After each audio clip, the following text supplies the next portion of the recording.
அஸ்ஸலாமு அலைக்கும் வரஹ்மத்துல்லாஹி வபரகாத்துஹு. தினமும் ஒரு ஹதீஸ். உங்களில் ஒருவர் உறங்கச் செல்லும் பொழுது அவருடைய பிடரியில் ஷைத்தான் 3 முடிச்சுகளை போடுகிறான்.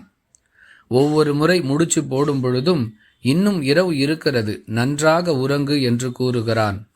யார் விழித்தெழுந்து அல்லாஹுவை நினைவு கூறுகிறாரோ அவருடைய ஒரு முடிச்சு அவிழ்ந்து விடுகிறது. அவர் ஒலு செய்தால் 2வது முடிச்சு அவிழ்ந்து விடுகிறது.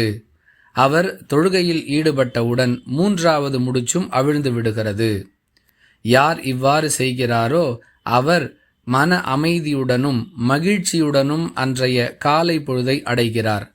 மாறாக யார் இவ்வாறு செய்யவில்லையோ அவர் அமைதியற்றவராகவும் சோம்பல் நிறைந்தவராகவும் அன்றைய காலை பொழுதை அடைகிறார் என்று அல்லாஹுவின் தூதர் ஸல்லல்லாஹு அலைஹி வஸல்லம் அவர்கள் கூறியதாக அபூ ஹுரைரா ரலியல்லாஹு அன்ஹு அவர்கள் அறிவிக்கிறார்கள். நூல் புகாரி, ஹதீஸ் எண் 1142. அன்பிற்குரிய அல்லாஹுவின் நல்லடியார்களே, யார் ஒவ்வொரு நாளையும் மகிழ்ச்சியுடனும் மன அமைதியுடனும் அடைய வேண்டும் என்று விரும்புகிறாரோ அவர் என்ன செய்ய வேண்டும் என்பதற்கான எளிமையான இனிமையான வழிமுறையை அல்லாஹ் தன்னுடைய தூதர் ரசூலுல்லாஹி ஸல்லல்லாஹு அலைஹி வஸல்லம் அவர்கள் மூலமாக கற்றுக் கொடுக்கிறான்.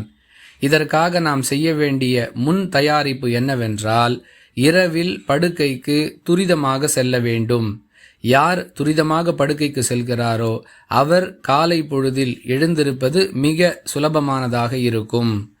தேவையற்ற காரணங்களால் படுக்கைக்கு தாமதமாக செல்லக்கூடியவர் நிச்சயமாக சுபுஹு தொழுகைக்கு எழுவது சிரமமானதாகவே இருக்கும். புரிந்து நடந்து கொள்வோம். வாஹிரு தஅவானா அனில் ஹம்துலில்லாஹி ரப்பில் ஆலமீன். அஸ்ஸலாமு அலைக்கும் வரஹ்மத்துல்லாஹி வபரகாத்துஹு.